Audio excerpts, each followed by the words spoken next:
Welcome to our channel. Today we how to register with TurboTax for IRS e-file easy tutorial step-by-step clearly. Begin by visiting the TurboTax website using your preferred web browser. Once there, locate the Start for Free button and click on it. You will be directed to a new screen with options for different TurboTax products. Select the product that best fits your tax situation. After selecting the product, you'll need to create an account. Click on the Create Account button. Fill in the required fields such as your email address, password, and security questions. Once you've completed those fields, click Continue. Next, you will receive an email verification link. Check your email inbox for the verification email from TurboTax. Click the verification link to confirm your email address. Return to the TurboTax website and log in using your new credentials. After logging in, follow the prompts to start your tax return.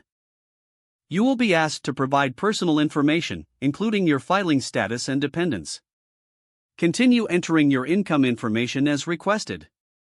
The program will guide you through various sections to ensure you capture all necessary details.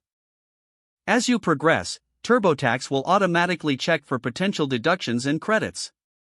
Follow the on-screen instructions to complete your tax return.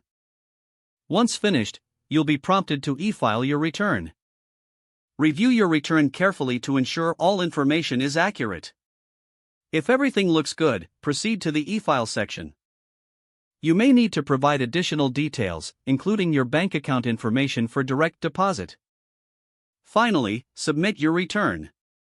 You will receive confirmation from TurboTax regarding your e-file submission. Congratulations, you have successfully registered with TurboTax and e-filed your taxes. If the page does not load, refresh the browser or try again in a private or incognito window. Make sure you are using the correct email address, then retype it carefully to avoid small typos. If your password is not accepted, use the reset option and create a new strong password you can remember. Check your spam folder for verification or security emails, then complete any requested confirmation steps. Don't forget to like this video and subscribe to our channel for more step-by-step tech guides.